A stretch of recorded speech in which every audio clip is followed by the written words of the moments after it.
சிந்து பைரவி சீரியல்ல இனி எபிசோட்ல என்ன நடந்திருக்கு? இப்ப சிந்து கண்ண முழிச்சிடுறாங்க, நார்மல் ஆயிடுறாங்க.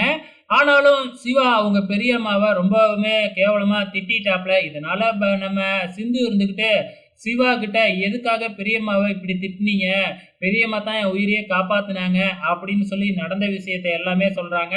அதுக்கப்புறம் சிவாவும் அவங்க பெரியம்மா கிட்ட மன்னிப்பு கேட்டுட்டாங்க.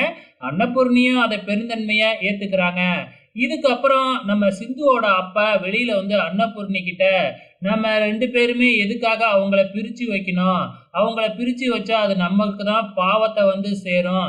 ஏன்னா சிந்துவும் சின்ன வயசுல இருந்தே சிவா தம்பிய விரும்பி இருக்கா. அதனால தான் அப்படி ஒரு பொய்ய சொல்லி சிவாவ கல்யாணம் பண்ணிக்கிட்டா. இப்ப சிவாவும் தானே சிந்துவ உயிருக்கு உயிரா காதலிக்கிறான். ஸோ 2 பேரும் காதலிக்கிறாங்க. அவங்கள நம்ம பிரிச்சு வச்சா அது நமக்கு தானே பாவம் அப்படின்னு சொல்லி அன்னபூர்ணிய மனச மாத்திக்கிட்டு இருக்கிறாப்ல. மேபி அன்னபூர்ணி சிந்துவையும் சிவாவும் சேர்த்து வைக்கத்தான் போறாங்க. இந்த பக்கம் நம்ம ஆறுமுகம் நம்ம பைரவிக்கு உதவி மேல உதவியா பண்ணி பார்க்குறாப்புல. பாத்ரூம்ல தண்ணி வரலன்னு நம்ம ஆறுமுகம் எப்படியோ சரி பண்ணி தண்ணி எல்லாம் வர வைக்கிறாப்புல. ஆனா பைரவி நீயே தண்ணி வராம பண்ணிட்டு இப்ப நீயே தண்ணி வர வைக்கிறியா அப்படின்னு ஆறுமுகத்து மேல சந்தேகத்தான் படுறாங்க. அதுக்கப்புறம் லேப்டாப் ஒர்க் ஆகல அப்படின்னு புது லேப்டாப்பை வாங்கி தராப்புல ஆறுமுகம். ஆனா அதையும் ஏத்துக்காம நீ லேப்டாப் வாங்கின காசை நானே கொடுத்துட்றேன் அப்படின்னு சொல்லிக்கிட்டு இருக்கிறாங்க.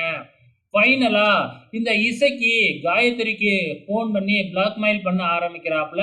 நீ குளிக்கிறப்பையும் துணி மாத்துறப்பையும் நான் வீடியோ எடுத்து வச்சிருக்கேன். அதை சோசியல் மீடியாவில் போட்டுருவேன். அப்படி போடக்கூடாதுன்னா நான் சொல்ற இடத்துக்கு வரணும் அப்படின்னு சொல்லி காயத்ரியை கூப்பிடுறாப்புல. காயத்ரியும் பயந்து போய் இசக்கியை பார்க்கறதுக்காக போய்கிட்டு இருக்கிறாங்க. ஸோ எங்க என்ன நடக்க போகுது அப்படிங்கிறத பொறுத்திருந்து பார்க்கலாம்.